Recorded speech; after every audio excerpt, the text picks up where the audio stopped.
Innal hamdalillah nahmaduhu wa nasta'inuhu wa nastaghfiruh wa na'udzu billahi min syururi anfusina wa min sayyiati a'malina. Man yahdihillahu fala mudhillalah wa man yudlilhu fala hadiyalah. Asyhadu an la ilaha illallah wahdahu la syarikalah wa asyhadu anna Muhammadan abduhu wa rasuluhu la nabiyya wa la rasula ba'dah. Baik, alhamdulillah segala puji dan syukur atas kenikmatan yang Allah berikan yang kita manfaatkan untuk terus ya kita belajar sama-sama belajar. Dan kemudian kita tidak lupa untuk mengingatkan, mengamalkan apa yang sudah kita pelajari ya. Karena buah dari ilmu adalah al-amalu. Buah dari ilmu adalah amal yang kita lakukan.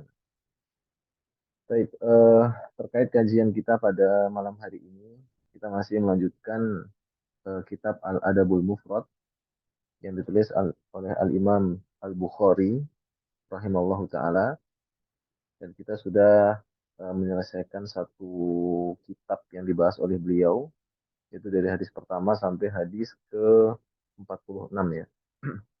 Itu tentang masalah bagaimana kita bermuamalah dengan orang tua kita itu dengan sangat terperinci plus dengan dalil-dalil dari hadis Nabi Shallallahu Alaihi Wasallam. Nah, setelah beliau Al-Imam Bukhari rahimahullah taala ini menjelaskan secara terperinci ya tentang bagaimana kita bermuamalah dengan orang tua kita. Nah, di sini beliau melanjutkan di bab yang berikutnya, yaitu tentang tema masalah silaturahim. Masalah silaturahim. Ini beliau akan menyebutkan beberapa hadis juga ya. Baik. Dan kita masuk di hadis yang ke-47 ya, seperti yang terlihat di layar ini. Baik. Yaitu dari hadis dari Kulaib ibn Manfa'ah. Dia berkata ya, kakekku bertanya, yaitu kakeknya Kulaib bin Manfa'ah bertanya kepada Rasulullah Shallallahu Alaihi Wasallam, yaitu katanya man abarru ya, wahai Rasulullah, siapakah orang yang paling aku ini harus berbakti kepadanya? Kemudian dijawab oleh Nabi Shallallahu Alaihi Wasallam. Nah, ini adalah urutan ini Pak ya. Jadi Nabi ini menjawabnya ini sesuai dengan urutan prioritas di sini. Baik. Di sini kata Nabi Shallallahu Alaihi Wasallam, ini beliau mengurutkannya, yaitu yang pertama adalah ummuka, yaitu ibumu. Kemudian yang kedua abaka, ayahmu. Kemudian yang ketiga uhtaka, yaitu saudarimu. Yang keempat akhoka, saudaramu. Saudara berarti laki-laki. Nah, wa maulaka alladhi yalidaka, dan tuan yang menguasaimu ya. Ini kalau dia adalah seorang seorang budak ya. Nah, kemudian kata Nabi, hakun wajibun ya. Mereka itu memiliki hak, wa rahimun mausulatun, dan ikatan yang masih bersambung. Nah, ini hadis yang pertama yang dibawakan oleh Imam Bukhari menjelaskan tentang masalah silaturahmi. Jadi kita dapati ya di antara faidah hadis ini ya, di sini Nabi menyebutkan di dalam hadis ini penyebutan secara berurutan ya, secara berurutan dan secara tertib. Nah, ini di antara faidah pertama kita bisa dapatkan ya, bahwasanya di antara orang yang memiliki tali rahim dengan kita atau kerabat dengan kita, ini derajatnya berbeda-beda. Jadi derajatnya berbeda-beda. Nah, Nabi di sini mengurutkan ini sesuai dengan urutan tertinggi. Jadi ketika kita hanya ada satu kemampuan misalkan ya untuk berbuat baik, maka urutan tertinggi itu adalah ibunya. Nah, setelah itu baru ayahnya. Nah, kalau dia itu punya saudara dan saudari, itu urutannya adalah yang saudarinya malahan, yang dikedahulukan. Kemudian setelah itu apa? Baru saudaranya. Nah, kemudian setelah itu baru kerabat-kerabat kerabat yang lainnya. Nah, di sini Nabi Shallallahu Alaihi Wasallam dalam hadis ke-47 ini menyebutkan tentang urutannya. Jadi misalkan ya kita ada sebuah hal yang ingin kita lakukan terhadap kerabat kita, sebuah kebaikan, misalkan antara kepada saudara atau saudari gitu ya. Nah, kalau kita bisa melakukan kedua-duanya, itu yang terbaik. Tapi kalau misalkan yang bisa kita lakukan itu hanya kepada salah satunya, nah maka sesuai dengan hadis Nabi ini didahulukan saudarinya. Karena Nabi itu mengurutkannya. Jadi ibu, ayah, saudari, baru saudara. Nah, itu kata Nabi, itu adalah hakun wajibun. Itu adalah sebuah hak yang dimiliki oleh kerabat kita itu, dan itu hukumnya adalah wajib. Jadi menyambung silaturahim itu hukumnya wajib ya. Wa rahimun mausulatun, dan itu adalah rahim yang harus disambung dan tidak boleh diputus. Baik, kemudian hadis yang kedua ya, hadis yang ke-48, ini dari sahabat Abu Hurairah radhiyallahu taala anhu, yaitu ketika turun sebuah ayat, yaitu surat Asy-Syu'ara ayat ke-214 kepada Nabi Shallallahu alaihi wasallam, yaitu bunyi ayatnya, wa andir ashiratakal aqrabin, dan berilah peringatan kepada keluargamu yang paling dekat. Nah, kemudian ketika ayat itu turun, ini Nabi Shallallahu alaihi wasallam ini langsung memberikan peringatan kepada keluarganya. Nah, ini dimulai dari yang terjauh ya, yaitu Bani Ka'ab bin Lu'ay.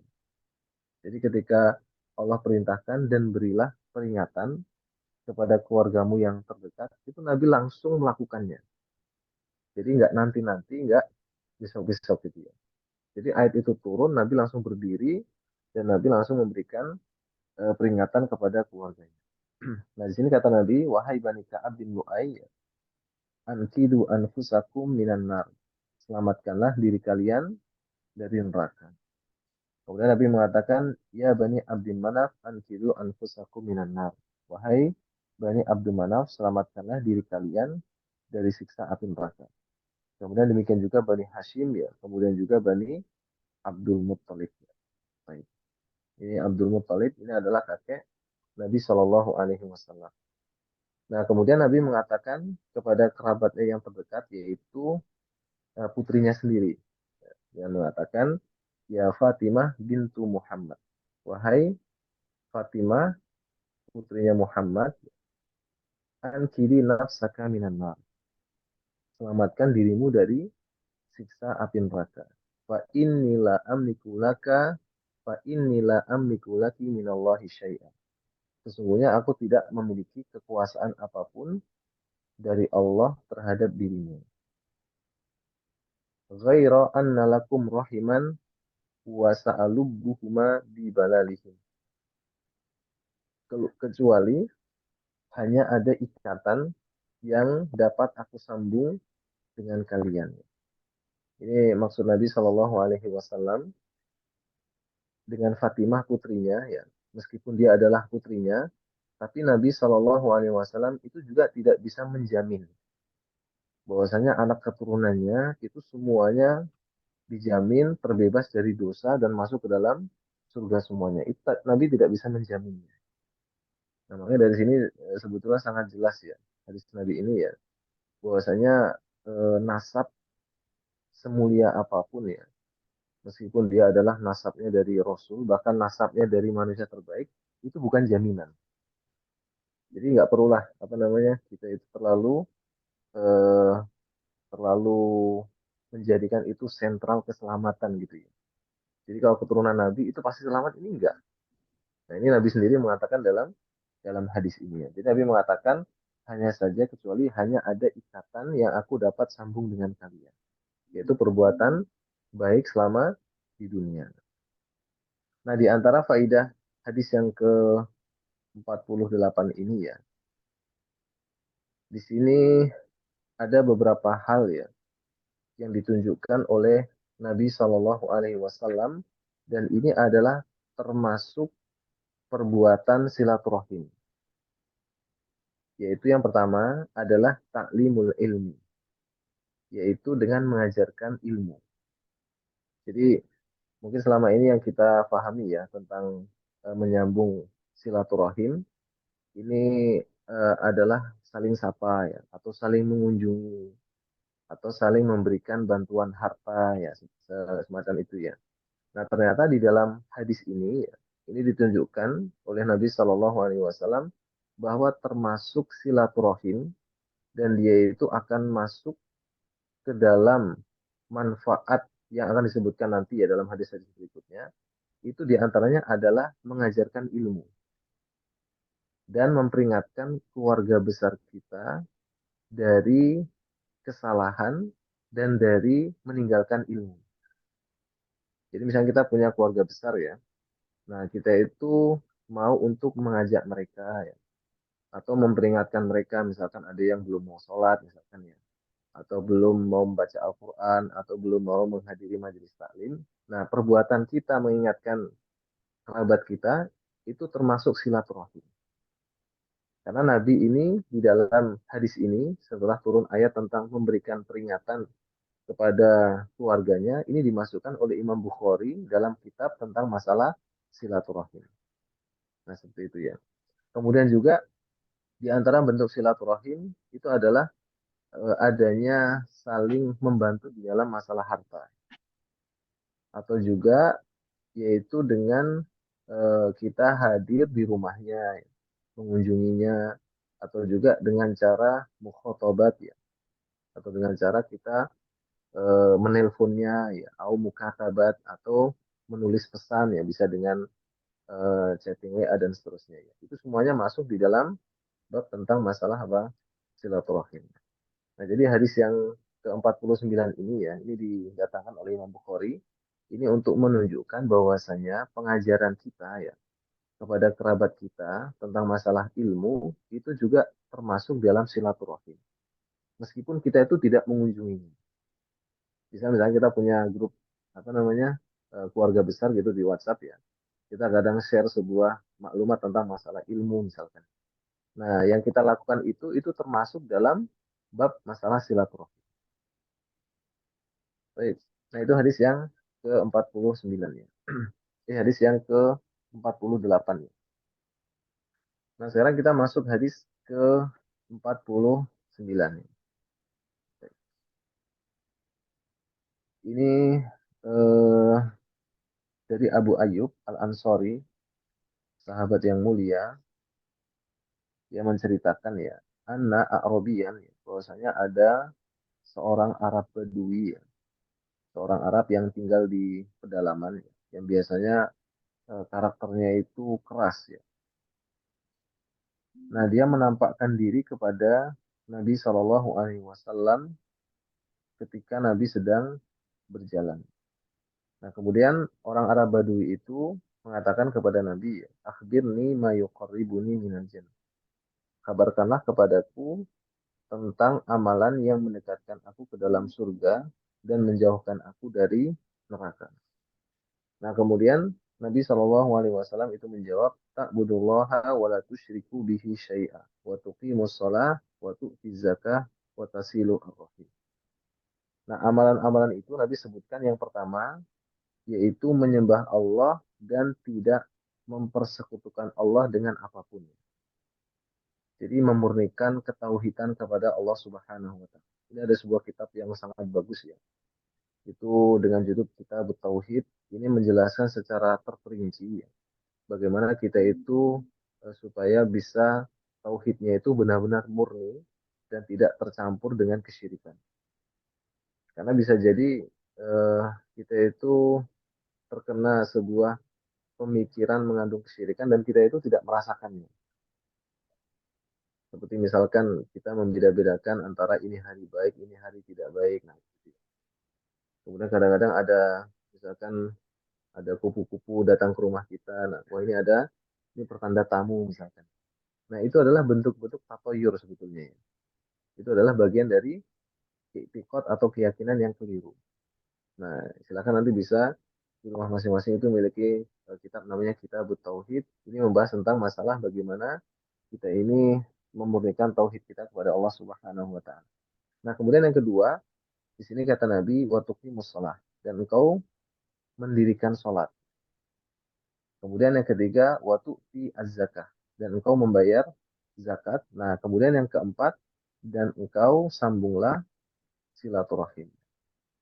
Jadi empat amalan ini, yaitu dengan ibadah, menjauhi syirik, mendirikan sholat, membayar zakat, kemudian menyambung silaturahim, itu betul-betul apa? Bisa menjauhkan diri kita dari nerakanya Allah Subhanahu wa taala. Bentar, Pak. Nah, di sini ada hal yang ingin disampaikan oleh Nabi Shallallahu Alaihi Wasallam ya. Jadi kita perhatikan di sini ya. Nabi menyebutkan engkau beribadah atau engkau menyembah Allah Subhanahu Wa Taala dan tidak menyekutukannya. Nah, sebetulnya sholat, kemudian membayar zakat, kemudian silaturahim, itu sebetulnya bagian dari ibadah kepada Allah. Nah, kenapa di sini sudah disebutkan ibadah, tapi disebutkan rinciannya gitu. Nah, ini nanti dalam ilmu usul fikih dikatakan sebagai zikrul khos ba'dal am. Jadi penyebutan sesuatu yang khusus setelah penyebutan sesuatu yang umum. Nah, ini berarti menunjukkan yang khusus disebutkan setelah yang umum itu adalah sesuatu yang sangat penting. Misalnya kita mengatakan ya, eh, datang siswa kelas 10 misalkan. Nah, siswanya kan ada 40 misalnya dalam satu kelas. Datang siswa kelas 10. Muhammad, Zaid, Ahmad. Nah, gitu. Nah, sebetulnya Muhammad, Zaid, Ahmad ini termasuk dalam siswa kelas 10. Tapi ketika disebutkan setelah penyebutan kelas 10, itu berarti Zaid, Muhammad, dan Ahmad ini memiliki kedudukan yang khusus. Itu dalam ilmu ushul fikih disebutkan seperti itu ya. Jadi zikrul khos ba'dal am ya. Nah, di sini ibadah ini sesuatu yang umum, kemudian Nabi menyebutkan hal-hal yang khusus.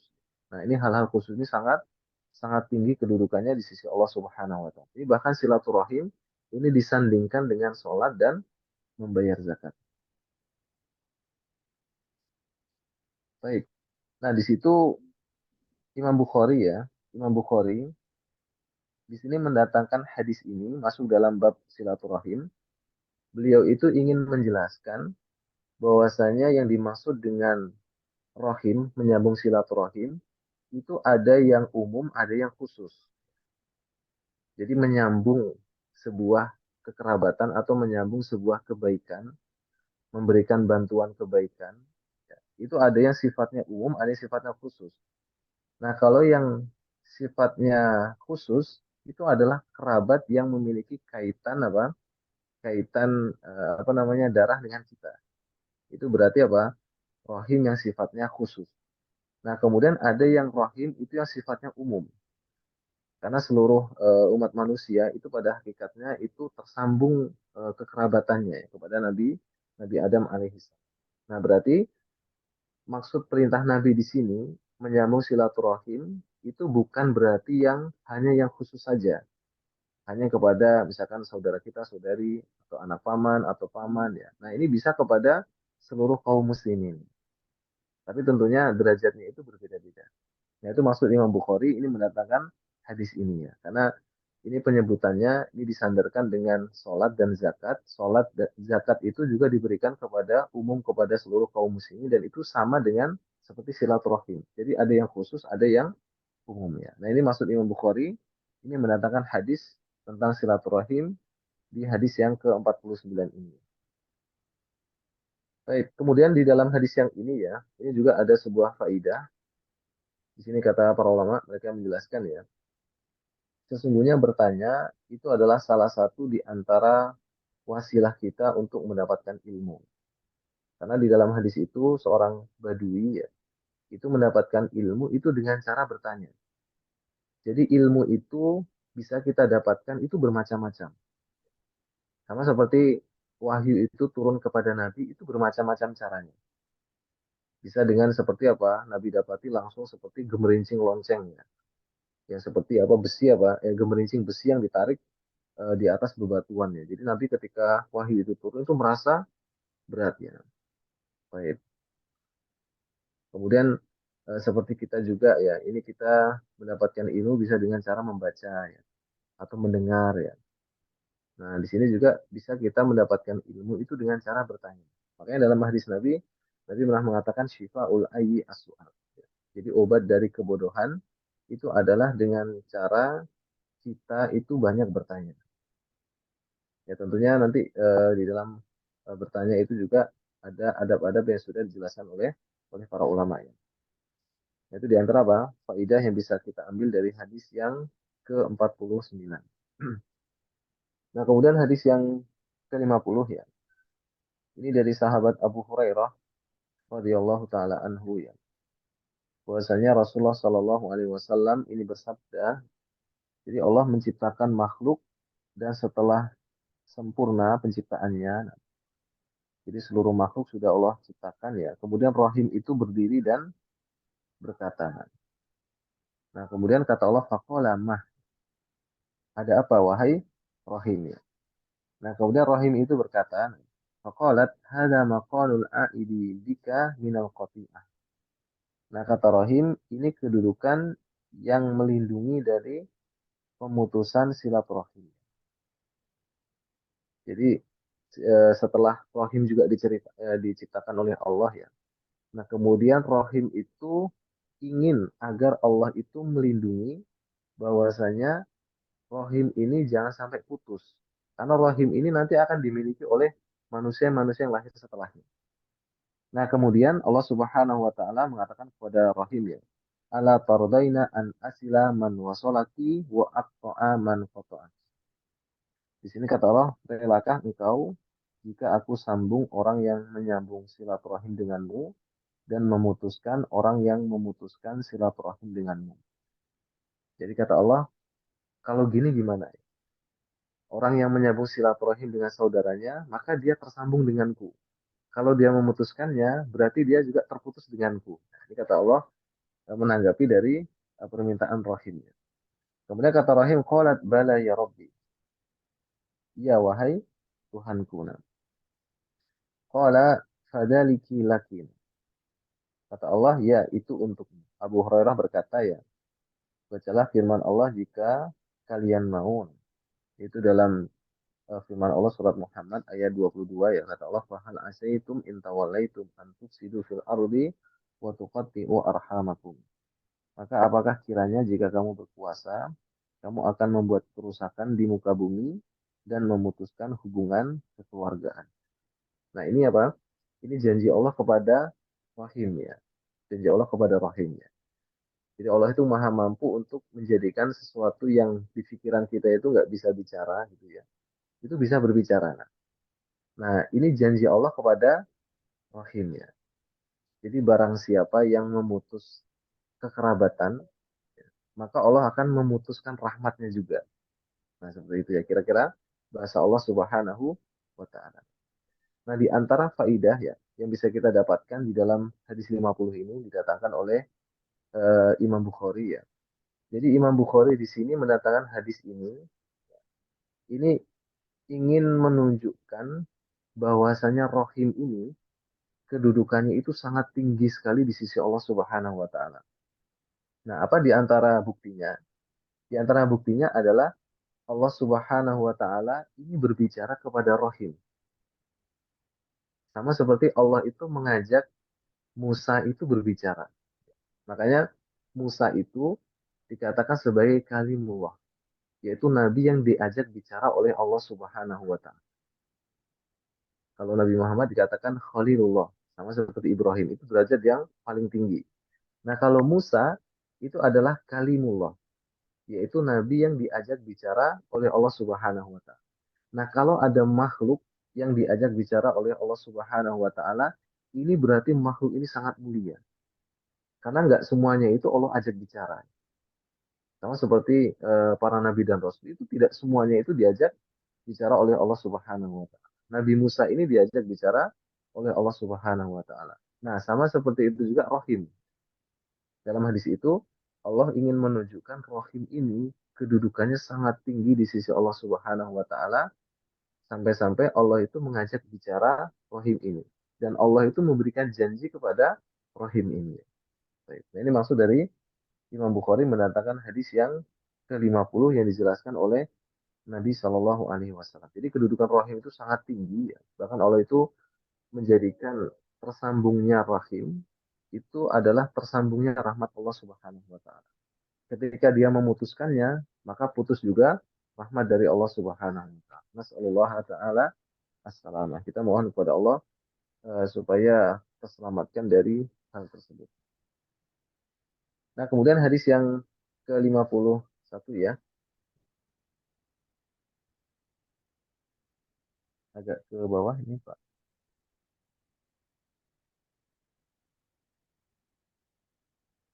Sebentar.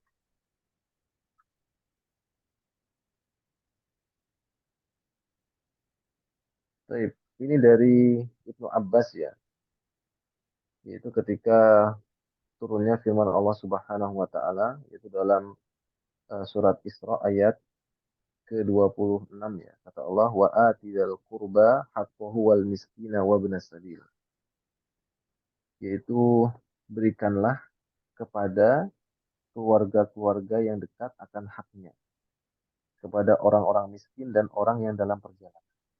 Jadi Allah Subhanahu wa taala ini dalam ayatnya ini menyebutkan urutan yang paling berhak untuk mendapatkan haknya yang paling utama itu adalah datil kurba ya.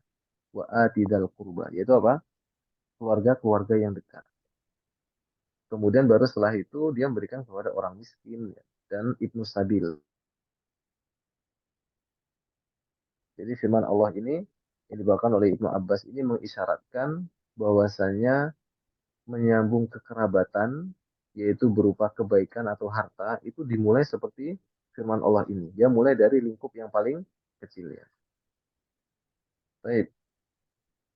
Nah, kemudian di ayat yang berikutnya bisa dibawahkan lagi Pak Wahyu.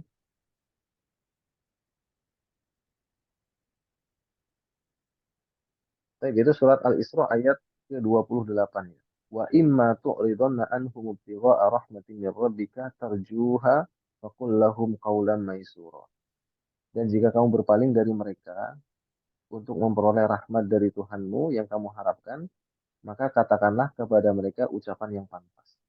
Nah, maksudnya ya, ketika kita itu belum mampu ya, untuk memberikan apa yang diminta oleh kerabat kita misalkan ya, atau yang diminta oleh orang miskin misalkan ya, yang meminta kepada kita ya, maka di sini Allah mengajarkan ya, jika kamu berpaling ya, imma tu'ridonna ya, dan kamu tetap berharap memperoleh rahmat Allah, maka fakullahum qawlan maisuro. Maka katakanlah kepada mereka ucapan yang pantas. Nah, maksudnya gini ya. Misalkan ada saudara kita atau kerabat kita itu minta bantuan ke kita misalkan. Entah itu tenaga, entah itu berupa harta ya, dan yang lainnya. Dan kita qadarullah pada waktu itu belum bisa memberikan apa yang mereka minta misalkan ya. Nah, di sini Allah perintahkan fakullahum qawlam maisuro. Katakanlah perkataan yang pantas. Jadi kita bisa mengatakan, misalkan kita mengatakan, qadarullah saya hari ini belum ada ya. Cuman nanti insya Allah ketika ada saya akan memberikannya. Nah, gitu. Itu diantara bentuk perkataan yang pantas ya. Jadi maksudnya dia tetap berniat kalau memang benar ada nanti saya akan memberikan. Itu yang dimaksud dengan qawlan maisuro. Jadi jangan sampai ketika kita nggak ada ya kita mengatakan nggak ada gitu kan. Kamu ini minta-minta ke saya. Nah, itu tidak diperbolehkan. Itu tidak diajarkan oleh Allah Subhanahu wa taala. Jadi kami insya Allah ya. Baik. Kemudian juga ini di dalam firman Allah yang lainnya disebutkan di surat Isra ayat ke-29 ya. Allah mengatakan wala taj'al yadaka maghlulatan ila unukika. Dan janganlah kamu jadikan tanganmu terbelenggu pada lehermu. Ini maksudnya janganlah engkau itu menjadi orang yang pelit. Jadi misalkan gini ya, tadi kan kita sambung dengan ayat yang sebelumnya. Ya. Misalkan ada saudara kita itu minta bantuan kita, misalkan ya, uang 1 juta, misalkan ya. Nah, qadarullah kita itu nggak punya uang segitu. Misalkan kita adanya uang 100 ribu. Nah, Kata Allah, janganlah engkau menjadikan tanganmu terbelenggu ke lehermu, maksudnya artinya tidak memberi sesuatu. Wala tu'ti syai'an. Nah, misalnya kita ada 100 ribu, itu yang kita berikan. Plus kita katakan dengan perkataan yang pantas tadi. Insya Allah nanti kalau saya ada, saya akan memberikannya. Nah gitu. Bisa dipahami insya Allah ya. Nah kemudian kata Allah, wala tabsutha kullal basti. Dan janganlah terlalu juga apa mengulurkannya. Ini kata para ulama, tu'tima indaka. Yaitu memberikan semua yang dimiliki. Jadi konsepnya ketika kita memberikan bantuan ya, ini kita itu tidak pelit, juga kita tidak terlalu berlebihan. Itu konsepnya seperti itu. Baik. Jadi Allah mengajarkan wala tabsutha kullal bastina. Baik. Kemudian di dalam lanjutannya fatak udah malu ya. Karena itu kamu menjadi tercela. Artinya setelah orang setelahmu ya, keturunanmu akan mencelamu dan tidak mendapatkan sesuatu darimu ya. Karena semua harta bendanya itu diberikan kepada kerabatnya atau diberikan kepada orang lain. Maka dampaknya ya nanti bisa dari keturunannya itu akan mencela orang tuanya seperti itu ya. Nah, artinya mereka mendahulukan orang lain yang lebih jauh dan meninggalkan eh, apa namanya anaknya yang lebih dekat ya. Baik. Kemudian kata Allah di akhir ayat ya surat Isra ayat 29 ya. Fatak udah malu mahsuro ya. Mahsuro itu artinya kamu menyesali. Artinya kamu akan menyesal disebabkan pemberianmu yang melebihi batas. Baik, jadi di sini di dalam hadis yang ke-51 ya, ini Allah Subhanahu wa taala itu menjelaskan ya dan juga ini dijelaskan oleh eh, Ibnu Abbas ya dalam hadis ini ya. Bahwasanya seperti inilah fikih kita di dalam memberikan bantuan. Baik, jadi di awal ayat surat Isra ayat 26 itu disebutkan urutannya ya. Itu yang pertama dari kerabat terdekat. Kemudian setelah itu Allah menyebutkan di ayat yang ke-28 ya. Ketika kita nggak mampu untuk memberikan apa yang diminta, maka kita harus menyebutkan dengan perkataan yang pantas. Artinya dengan niat ketika ada, insya Allah saya akan membantumu. Kemudian kita memberikan apa yang ada yang kita miliki ya. Cuma di situ juga ada batasan, itu tidak memberikan semuanya. Karena ketika itu diberikan dan dia terlalu berlebihan, maka dia akan menjadi orang yang dicela dan dia akan menyesal suatu saat. Nah, seperti itu kira-kira yang dijelaskan oleh Allah Subhanahu wa taala dalam ayat. Baik, kemudian di hadis yang ke-52 ya. Ini menjelaskan tentang fadlu silaturahim. Menjelaskan tentang keutamaan silaturahim. Nah, kita baca dari hadis Abu Hurairah radhiyallahu taala anhu. Ia berkata, "Ata rajulun an-nabiyya sallallahu alaihi wasallam." Jadi ada seorang laki-laki datang kepada Nabi sallallahu alaihi wasallam, kemudian dia berkata, "Wahai Rasulullah, ya, aku punya kerabat dan aku menjalin hubungan dengannya. Akan tetapi ya, dia memutuskannya ya. Asiluhum wa yaqta'una. Saya menyambungnya, tapi dia nggak mau menyambungnya. Entah dia marah dan seterusnya gitu ya. Kemudian aku berbuat baik kepadanya, tetapi ia bersikap buruk kepadaku. Jadi disambung malah diputus, dibaikin malah eh, tidak apa namanya tidak dibalas kebaikan itu ya. Wa yajhaluna alayya wa ahlumu anhum. Nah juga apa? Ia masa bodoh ya kepadaku, tetapi aku tetap sabar menghadapinya. Jadi ibarat dia itu sudah bersungguh-sungguh, ya, tapi orang yang disambung kekerabatannya ini justru sebaliknya. Nah ini jawaban Nabi ya. Kata Nabi ya, la in kana kama taqulu ka'annama tusifuhum al-malla wa la yazalu ma'aka minallahi zahirun alaihim ma dumta ala dzalika. Jika benar apa yang kamu katakan, maka mereka seolah-olah terbakar oleh bara api. Dan kamu akan senantiasa ya. mendapatkan penolong di sisi Allah selama engkau dalam keadaan demikian. Ini bisa juga diartikan gini ya. Jadi sebetulnya lafadz kalimatnya gini, ka'annama tusifuhum al-malla. Jadi engkau sudah baik, engkau sudah menyambung, tapi justru kerabatmu itu tidak mau menyambung dan melakukan keburukan. Ini kata Nabi, seakan-akan engkau itu memakan sesuatu pasir yang panas ya. Sebetulnya bahasanya gitu ya. Jadi engkau melakukan itu seakan-akan engkau itu memakan sesuatu pasir yang panas. Ini sebetulnya penerjemahan yang pas gitu sepertinya ya.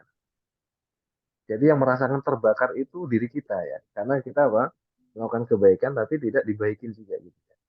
Nah kata Nabi, ketika engkau senantiasa seperti itu ya, artinya yang penting engkau melakukan itu karena Allah Subhanahu wa taala ya. Maka Allah Subhanahu wa taala itu akan memberikan pertolongan. Jadi di antara kita kalau ada yang pasti di dalam keluarga itu ada yang sifatnya seperti ini ya. Entah itu apa namanya?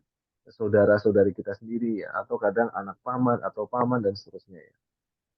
Nah, ketika kita tetap bersabar ya, maka Allah Subhanahu wa taala ini menjanjikan ya akan diberikan pertolongan terhadap urusan-urusan kita. Jadi orang yang suka seperti ini, dia nggak melihat dia itu mau baik atau enggak ke kita gitu kan, dan dia tetap melakukannya karena itu perintah Allah, maka Allah menjanjikan Allah akan memberikan pertolongan kepada orang-orang yang seperti ini. Nah makanya para ulama itu memberikan sebuah kaidah ya, kata mereka, wala yakunu muamalatal akhdi wal ato. Jadi sebetulnya masalah silaturahim ya, menyambung kekerabatan, menyambung kebaikan, mencurahkan kebaikan kepada kerabat, itu konsepnya bukan take and give gitu ya. Jadi dia itu memberi ketika dia menerima. Itu nggak konsepnya nggak seperti itu. Jadi konsep dia adalah bukan al-akhdu wal ato ya, yaitu mengambil dan memberi. Jadi meskipun dia itu memberi terus tanpa dia itu harus mengambil kebaikan dari orang yang dibaikin, itu nggak masalah. Karena itulah konsep silaturahim. Bahkan para ulama itu menyebutkan eh, bahkan ini Nabi Shallallahu Alaihi Wasallam yang menyebutkan dalam hadis yang lainnya, dalam hadis Bukhari ya. Laisa al-wasilu bil mukafi.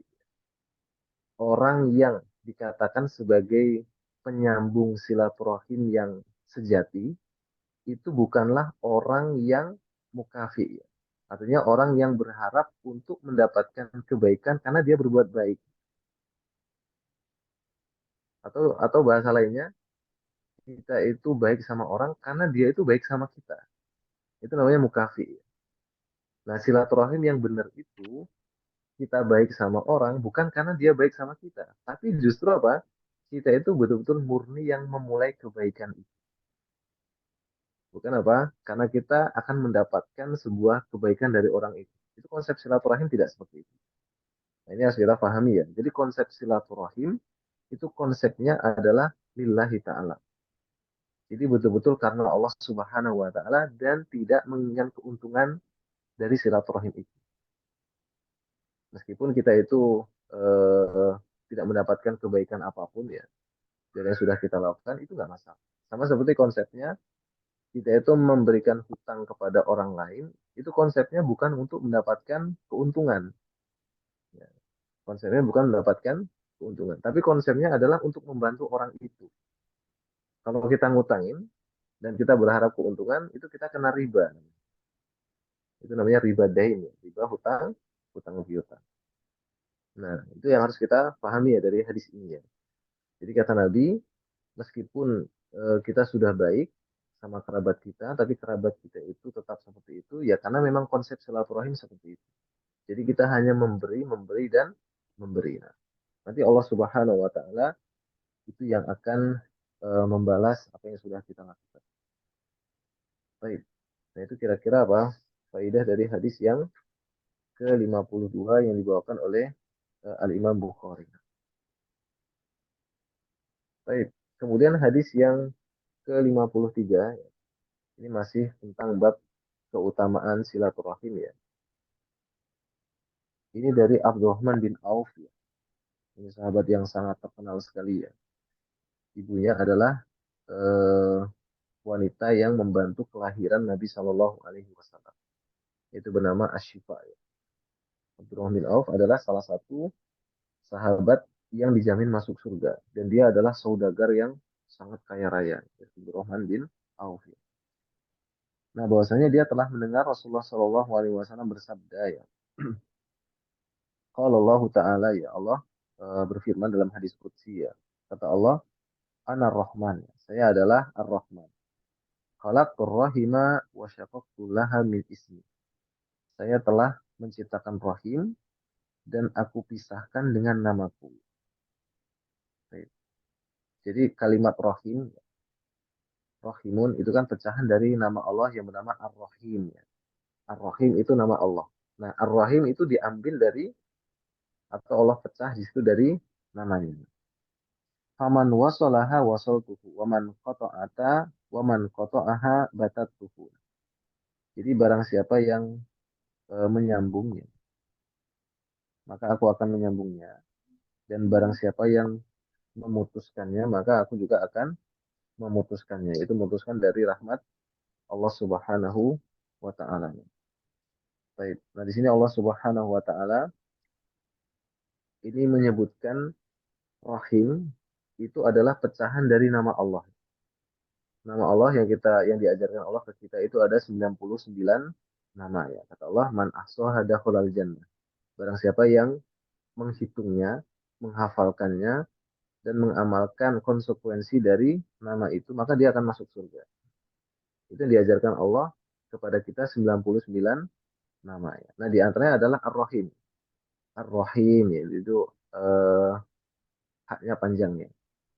Nah, kalau rahim itu rahimun itu haknya pendek. Nah, itu diambil dari nama Allah. Nah, berarti di sini kata para ulama, ini menunjukkan ta'dzimu sya'ni ar-rahim.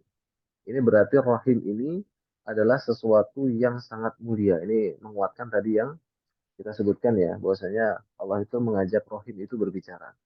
Ini berarti rahim ini ya, ini adalah sesuatu yang sangat mulia. Nah, rahim itu rahim ya, itu pecahan dari rahim. Rahim yang ada di perut seorang ibu ya. Nah, di sini juga ada faidah yang lain ya. Ini di sela-sela hadis Nabi ini ya. Jadi inti pembahasannya tentang kaitannya dengan silaturahim di sini adalah bahwasanya rahim ini kedudukannya sangat besar di sisi Allah. Ya. Nah, cuman di sela-sela hadis qudsi itu juga ya, di situ Allah mengatakan barang siapa yang menyambungnya, aku akan menyambung rahmatku untuknya. Dan barang siapa yang memutuskannya, aku pun akan memutuskannya. Nah, kalau kita melihat lafat aku akan memutuskannya, itu kan sebetulnya bahasa-bahasa hukuman gitu ya. Padahal Allah itu memiliki nama Ar-Rahim, itu artinya maha penyayang gitu ya. Maha pengasih, maha penyayang ya. Pengasih itu Ar-Rahman ya. Penyayang itu Ar-Rahim. Nah, dia Allah itu adalah zat yang maha penyayang. Tapi kok Allah itu menghukum gitu. Nah, di sini apa namanya? Allah Subhanahu wa taala itu ingin mengajarkan kepada kita sifat penyayangnya seseorang ya, itu bukan berarti dia itu nggak bisa menghukum sama sekali. Jadi penyayang yang apa namanya yang identik dengan kelembutan itu juga bisa memiliki ketegasan. Gitu. Itu di sela-sela faidah dari apa? Dari hadis qudsi ini ya. Jadi orang yang penyayang itu bisa juga dia itu melakukan hukuman. Ketika dia memberikan hukuman sesuai dengan kadarnya ya, kadar penyimpangan orang yang dihukum, itu tidak menghilangkan sifat penyayangnya dia. Itu sebagaimana Allah Subhanahu wa taala ini adalah penyayang dan Allah juga menghukum sesuai dengan kadar kesalahannya. Jadi jangan sampai apa? Misalkan kita itu dikenal sebagai orang yang penyayang ya, oleh anak kita gitu kan, itu tidak ada sama sekali apa sifat untuk menghukum ya, meskipun kesalahan itu sudah sangat besar sekali ya. Itu silahkan tidak masalah. Karena Allah Subhanahu wa taala ini adalah maha penyayang, yaitu penyayangnya adalah yang paling tinggi ya. Tapi Allah juga adalah syadidul iqab ya. Memiliki hukuman yang paling keras. Nah, itu di apa namanya? Di sela-sela hadis qudsi itu ada faidah seperti itu yang disebutkan oleh para ulama. Kemudian hadis yang ke-54 ya, ini masih seputar keutamaan silaturahim. Ini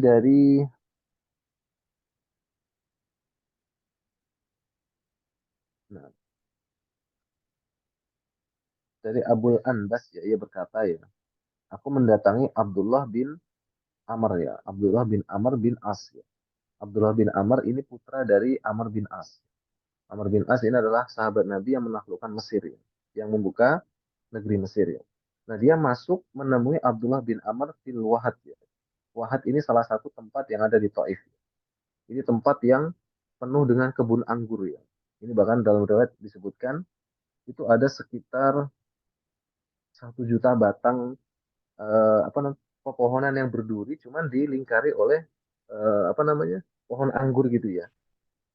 Baik. Jadi satu apa namanya pohon itu sangat banyak sekali ya. Ini menunjukkan tentang kekayaan dari Abdullah bin Amr ya. Itu namanya Wahad ya. Al-Wahad itu nama salah satu tempat yang ada di Taif. Ini sampai sekarang Taif memang daerah eh, sayur-sayuran ya, daerah buah-buahan yang ada di Arab Saudi ya. Nah, Abdullah bin Amr ini memiliki tempat namanya Al-Wahad yang ada di Taif. Nah, dia didatangi oleh salah seorang sahabatnya ya. Kemudian dia berkata, nah, tadi Pak.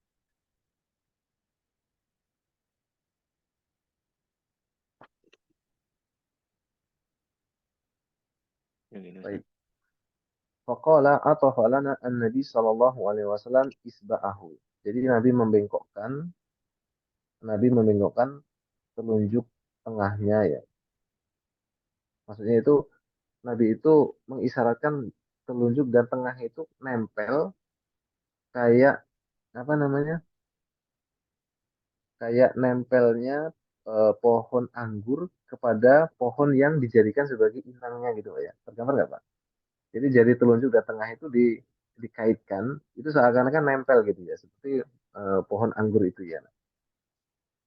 Baik.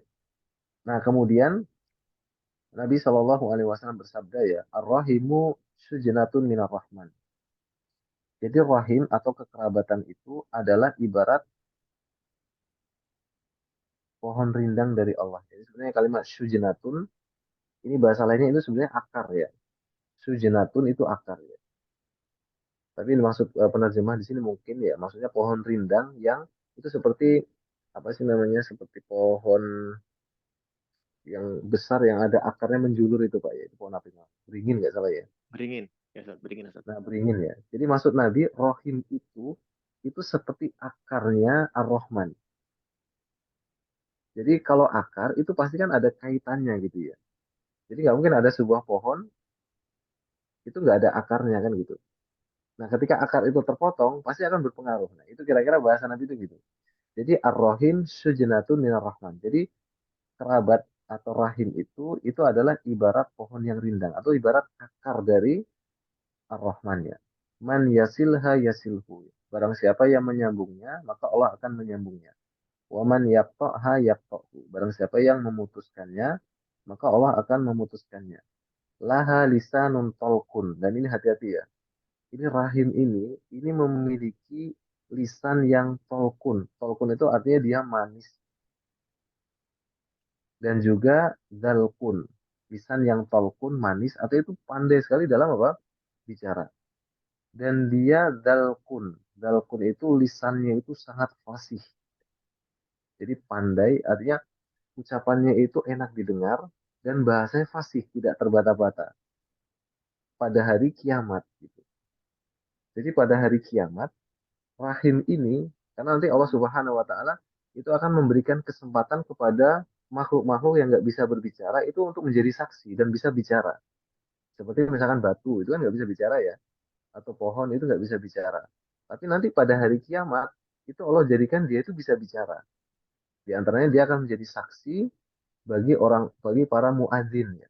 Misalkan ada orang yang gemar azan, nah suara yang dia kumandangkan itu didengar oleh batu, pohon. Nah batu dan pohon yang mendengar azan itu akan menjadi saksi dia pada hari kiamat itu.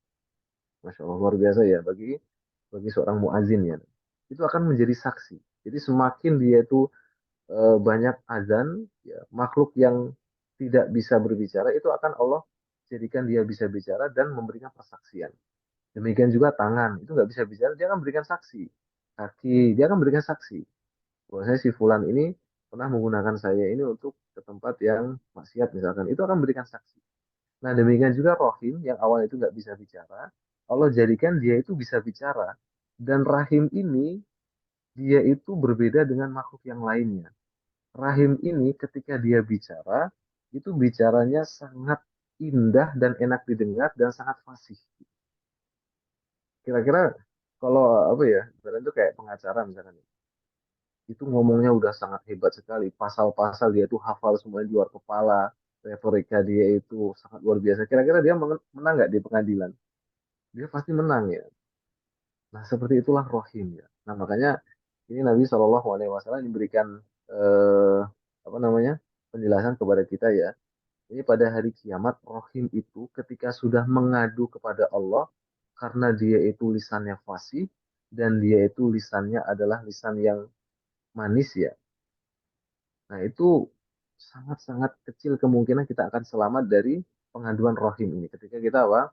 Memutuskannya. Bukan berarti rohim ini berbuat curang, itu nggak mungkin ya. Tapi ketika dia memaparkannya itu dengan pemaparan yang sangat indah sekali. Nah seperti itu ya. Jadi Nabi mengkhabarkan ya, mengkhabarkan tentang keadaan rohim ini pada hari kiamat, dia itu akan mengadukan kepada Allah Subhanahu wa taala ketika kita apa? Memutuskannya ya, maka dia akan mengadu kepada Allah dan itu akan menjadi bencana bagi kita ya. Nah, tentunya di dalam hadis yang ke 54 ini ya, dibawakan oleh Imam Bukhari, ini sekaligus menunjukkan ya dalil bahwasanya eh, ala hurmati qati'ati ar-rahim, yaitu keharaman kita itu memutuskan apa? Silaturahim. Kalau misalkan ya terjadi perselisihan antara kita dengan kerabat misalkan ya, dalam masalah urusan dunia misalkan ya. Boleh nggak kita itu mendiamkannya gitu? Boleh nggak kira-kira Pak? Nggak boleh, Ustaz. Nah itu sebenarnya ada kaidahnya ya. Sebenarnya kalau kita itu marah kepada saudara kita ya, itu diperbolehkan kita itu ibarat itu bahasanya hajar atau kita itu sedikit agak kesal itu nggak boleh lebih dari 3 hari saja. Jadi nggak boleh lebih dari 3 hari. Nanti hadis-hadisnya kita akan sebutkan insya Allah Taala. Ya. Itu kalau dalam masalah urusan dunia. Nah, jadi misalnya terjadi perselisihan gitu ya, kita misalkan nih habis apa namanya jual beli misalkan ya, jual beli apa motor atau mobil gitu dengan sepupu kita atau siapa gitu kan. Nah, terjadi perselisihan gitu kan ya. Nah, ketika kita apa namanya sebel gitu kan, ini manusiawi ya, ya sudah ya. Itu hanya diberikan batasan diem-dieman itu hanya 3 hari saja. Lebih dari 3 hari itu tidak diperbolehkan. Nah, tapi kalau dalam masalah urusan akhirat, maka boleh lebih dari 3 hari. Misalkan kita itu sedikit apa namanya sedikit apa ya eh, nggak terlalu merespek ya. Tidak tidak merespon ya. Kita tidak respect kepada saudara kita yang nggak mau sholat misalkan. Nah, kita nggak respectnya itu supaya dia itu mau sholat. Dan itu efektif gitu ya. Nah, ini ditunjukkan oleh Nabi ketika Nabi itu mendiamkan sahabatnya, 3 orang sahabatnya yang itu tidak ikut perang Tabuk. Jadi Nabi itu mendiamkannya. Itu dalam riwayat disebutkan sekitar 40 sampai 50 hari lamanya. Itu Nabi mendiamkannya. Karena mereka itu nggak punya uzur untuk apa? Tidak berangkat jihad dalam perang Tabuk. Nah, ternyata didiamkan oleh Nabi karena itu urusannya akhirat ya. Kan urusan meninggalkan jihad itu kan urusan agama. Nah, ternyata itu mereka menyesali dan mereka bertaubat kepada Allah Subhanahu wa taala dan tobat mereka diterima. Jadi kaidahnya seperti itu. Jadi kalau kita terjadi perselisihan ya, itu kita tidak boleh memutuskan silaturahim. Kita tidak boleh mengatakan, udah, eh, misalkan dia anak kita gitu ya, udah kamu saya coret dari kakak gitu ya. Boleh nggak kira-kira? Nggak, Ustaz. Nggak boleh. Nggak boleh ya. Tapi hanya kita ketika itu masalah duniawi ya mungkin ya wajar lah kita sebel misalkan ya kita di apa ya agak sedikit dicurangi atau apa gitu ya. Nah, itu hanya 3 hari saja kalau urusan dunia. Tapi kalau urusan yang sifatnya eh, din ya atau agama, itu boleh lebih dari itu, yang penting di situ ada kemaslahatannya. Nah, biasanya sikap boikot ini akan menjadi maslahat ketika itu dari yang tingkatannya tinggi kepada yang rendah. Misalkan orang tua ini, orang tua melihat anaknya itu melakukan sebuah kemungkaran misalkan ya. Dia sedikit memboikotnya. Atau misalkan anaknya nggak mau sholat itu ya, dia sedikit memboikotnya, itu lebih dari 3 hari nggak masalah. Itu insya Allah akan maslahat. Tapi kalau sesama yang setara gitu ya, kita dengan tetangga gitu kan, kita memboikotnya ya, dia nggak mau sholat ya, sehingga saya itu tidak mau apa namanya mengucapkan salam dan menjawab salam, itu nggak akan bermanfaat insya Allah ya. Karena itu setara ya. Ketika tidak ada manfaat ya kita tidak perlu melakukannya. Nah seperti itu kira-kira ya. Ini sudah azan kayaknya Pak Wahyu ya. Nah, Ustaz. Kalau di sini sih aman, Ustaz. Oh aman. Sudah 2 jam lalu, Ustaz, di sini, Ustaz. Nah, mungkin kita Maksudnya berhenti aman di di mana Pak Wahyu? Baru di bola, Bu. Alhamdulillah. Ya, Ustaz. sana sudah Ya, jam Ustaz. Indonesia Timur ya Pak Wahyu ya. Nah, Ustaz. Jam setengah 10, Ustaz. Nah, ya mungkin kita berhenti dulu di hadis yang ke-54 ya. Hadis 55 itu sama insya Allah ya. Nah, Ustaz. Baik. Insya Allah nanti di pertemuan berikutnya kita masuk hadis ke 56 ya. Mungkin ada pertanyaan dari teman-teman semuanya, silakan. Tanya Ustadz. Nah, silakan Pak. Nah, Oke. Ustadz, kalau untuk ini penyebutan nama Allah ya, jadi akan ada kadang-kadang ada teman namanya Abdurrahim, terus kita panggil Rohim gitu, itu gimana Ustadz? baik. Sebetulnya yang terbaik dia menyebutkan lengkap sebetulnya ya. Jadi Iya, misalkan Abdurrahim, Abdurrahman gitu kan. Karena Abdurrahim dipanggil Rahim, Abdurrahman dipanggil Rahman ya. Nah. Baik. Karena iya, maknanya nanti dia akan eh, sedikit berubah ya. Nah, nah kecuali meskipun sebagian ulama nanti menyebutkan ya apa namanya penyebutan dengan adanya al. Jadi misalnya gitu, namanya Abdurrahim. Ya kita panggil Rohim gitu ya. Dengan kita panggil Ar-Rahim itu beda. Kalau kita panggil Ar-Rahim itu nggak boleh. Tapi kalau dia kita panggil Rohim, ya, itu mungkin maknanya masih masih ya lebih apa namanya nggak setinggi dari Ar-Rahim. Karena Ar-Rahim itu Allah ya. hmm, Kalau Rohim ya itu tanpa al ya. Meskipun itu bedanya cuman adanya al dan tidak adanya al ya. Nah itu juga Rohim itu juga Allah sifatkan kepada Nabi Muhammad ya. Baik. Jadi Nabi Muhammad itu juga Allah sebutkan memiliki sifat Rohim ya. Baik. iya, Nah, iya. Kita jadi punya teman ketika tanpa kawan, Heeh. nah, sering dipanggilnya Rohman gitu. Nah, itu kalau menurut anak pribadi ya, nah, itu ini juga yang anak dengarkan dari penjelasan sebagian para ulama, itu mereka kalau ada karena nanti di antara nama-nama Allah itu ada yang mukhtasun, ada yang mustarok. Kalau yang mukhtas itu khusus bagi Allah seperti lafzul jalalah Allah itu nggak boleh yang lainnya. Atau Ar-Rahman itu juga nggak boleh ya. Adapun nanti Rahim ya itu juga kadang Allah sifatkan kepada Nabi Shallallahu Alaihi Wasallam. Makanya yang terbaik untuk apa ya, untuk menghindari perubahan makna ya, terjatuh dalam sebuah kesalahan ya, ya kita panggil dengan sesuai nama lengkapnya ya, Abdurrahman ya. Kan itu nggak sulit gitu ya. Iya, Abdurrahman mau kemana ya? Daripada kita mengatakan Rahman gitu kan. Kita kepleset Ar-Rahman mau kemana itu malah bahaya kan. iya, Baik. iya, Wallahu gitu. taala a'lam. Jadi intinya boleh apa enggak Ustadz kalau punya teman namanya Rahman, kita panggil Mas Rahman gitu. Boleh atau enggak? Baik, sebaiknya tidak Bu, sebaiknya ya. Nah, sekarang kalau manggil Mas Rohman Yudiawan tuh panggilnya Yudiawan aja. Lebih aman begitu ya. Jadi Baik. kalau gitu Jadi Mas Samsul eh, itu dong ngasih masukan panggilannya ganti aja jangan Mas Rahman, Mas Yudiawan gitu ya. Iya, nama betul. lengkapnya siapa Bu? Ada, Dalam Ustaz. Teman kita ada, Ustaz. Nama Di lengkapnya siapa? Rahman Yudiawan, Ustaz. Rahman siswa Yudiawan. Ya, Arab. Mm. Meskipun gini nih ya, sebetulnya nanti sebagai ulama itu ada yang seperti Anda jelaskan tadi ya, antara adanya al dengan tidak adanya al sebetulnya ya. Kalau yang adanya al itu mutlak dia nggak boleh. Baik.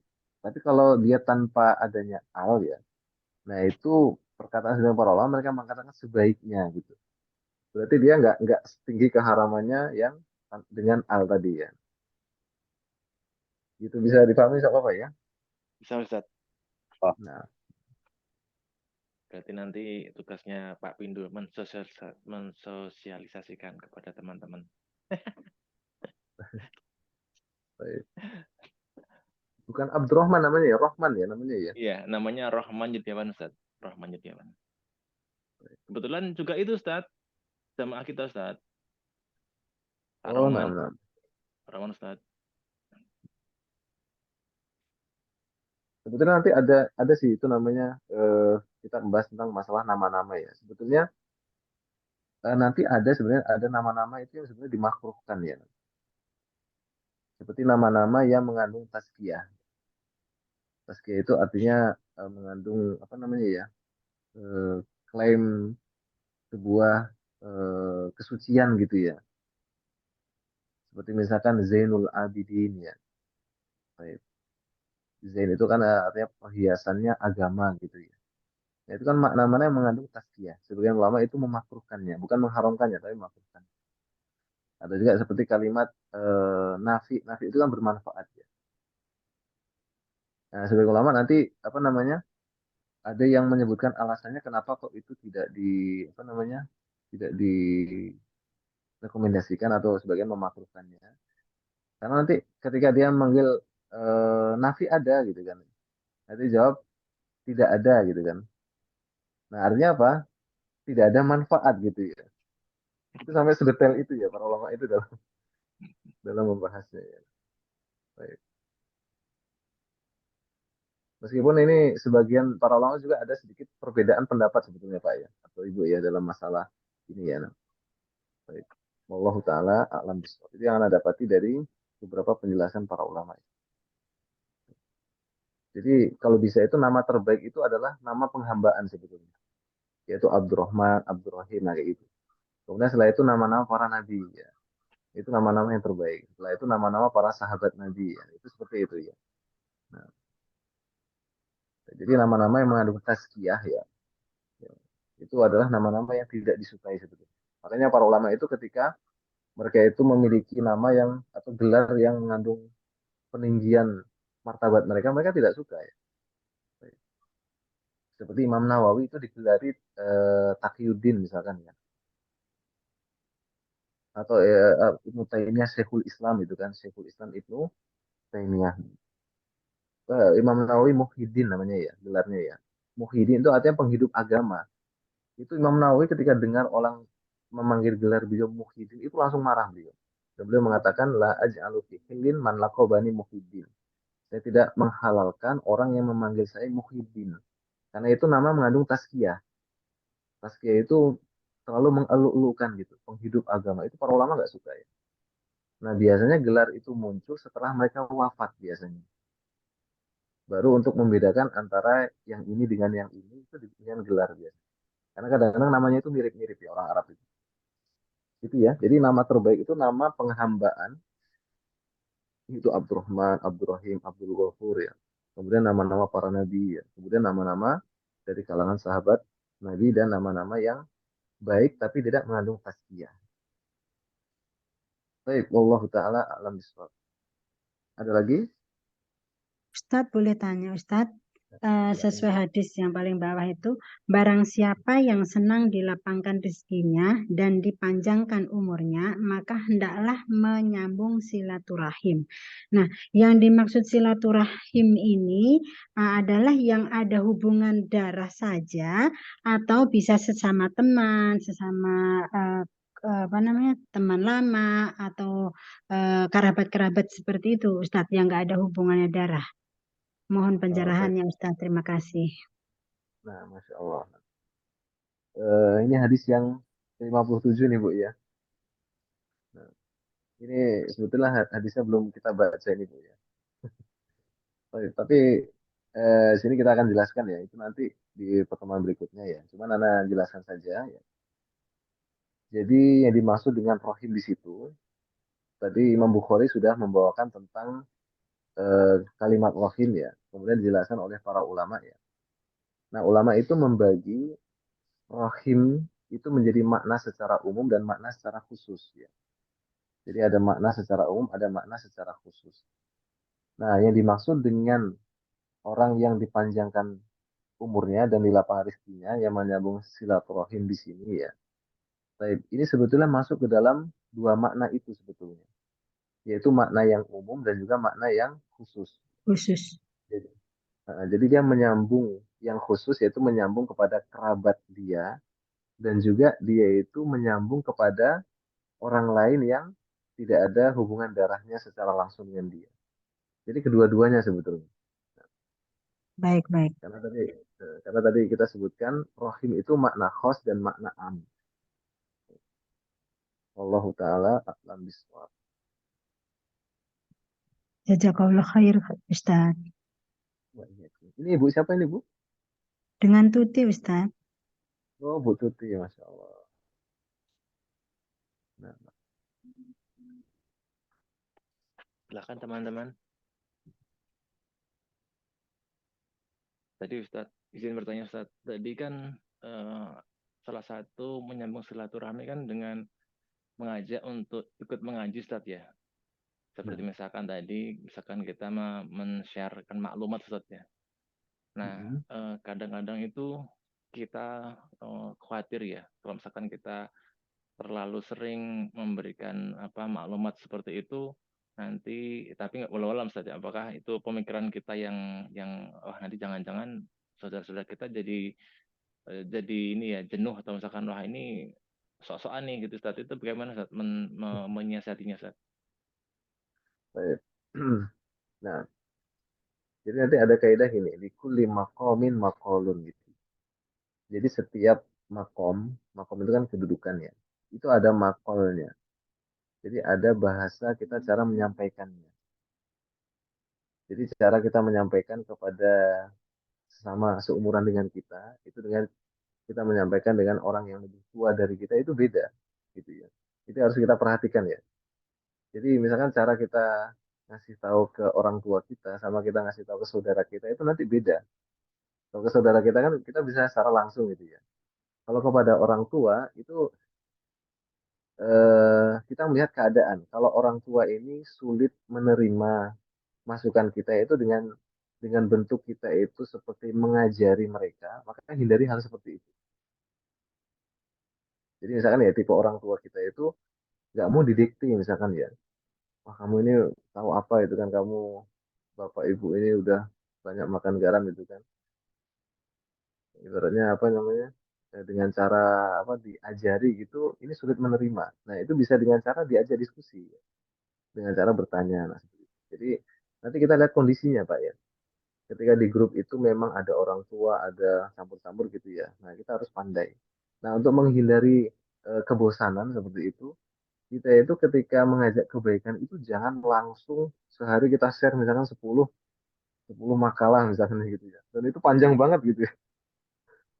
Ini malah akan menimbulkan kejenuhan. Nah, itu juga yang dilakukan oleh Nabi. Nabi itu kalau ingin menasihati para sahabat itu memberikan waktu-waktu khusus Nabi itu. Biasanya di hari Kamis biasanya. Itu penuh dengan nasihat-nasihat. Jadi Nabi itu nggak tiap hari itu enggak gitu. Jadi pembahasan berupa nasihat disampaikan oleh Nabi itu nggak setiap hari. Itu untuk menghindari apa? Ya kebosanan jiwa ya. Ya apa? Ketika mendengarkannya itu tiap hari dan itu berat. Jadi perlahan-lahan. Sama seperti Quran itu kan turun nggak langsung ya. Quran itu turun kepada Nabi itu bertahap. Ya. Itu tujuannya supaya lebih diterima oleh hati. Ya, dan itu nggak berat. Nah gitu Pak Wahyu ya. Jadi yang pertama itu di antara solusinya itu kita melihat likuli makom makol. Setiap kedudukan orang itu punya cara ngomongnya sendiri-sendiri, beda-beda ya. Nah kemudian yang kedua kita tidak memberikan itu langsung secara serempak itu dengan share yang sangat banyak, sangat panjang dan seterusnya. Baik. Kecuali memang semua anggota keluarga itu semuanya kutu buku semuanya dan suka baca ya. Ketika di share satu maklumat panjang itu dibaca semuanya. Nah, itu silahkan ya. Bahkan ada diskusi balas dengan makalah yang lain itu malah Masya Allah ya. Tapi kalau semuanya orang sibuk semuanya ya paling bisanya itu baca satu dua kalimat kata-kata bijak gitu kan. 5 kata, 10 kata yaitu yang kita gunakan. Jadi kita harus cerdas dalam menyampaikan nasihat ya. Gitu. Ustaz. Jazakallah khair, Ustaz. Iya. Nah. Ada lagi?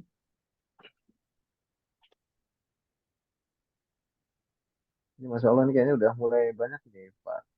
Ini ada Bu Tuti, ada Ya itu Bu ini Dino ini Ustaz, ya. itu teman-teman yang beliau sekarang sudah nggak lagi di kantor kami, tapi kita masih tetap menjalin hubungan Ustaz. Ustaz. Ada Oh, beberapa teman di sini yang beberapa yang sudah nggak di kantor, sudah di sini, tapi ya lewat ini Ustaz, media ini mudah-mudahan masih tetap bisa ini Ustaz, bertemu Ustaz dan menambah ilmu Ustaz. Salah satunya Tuti Ustadz. Kami senang menjadi silaturahmi Ustadz. Oh, Masya Allah. Di Jakarta juga Bu Tuti ya? Kenapa Ustadz? Di Jakarta juga tinggalnya. Oh iya betul di Jakarta Ustadz. Masya Allah.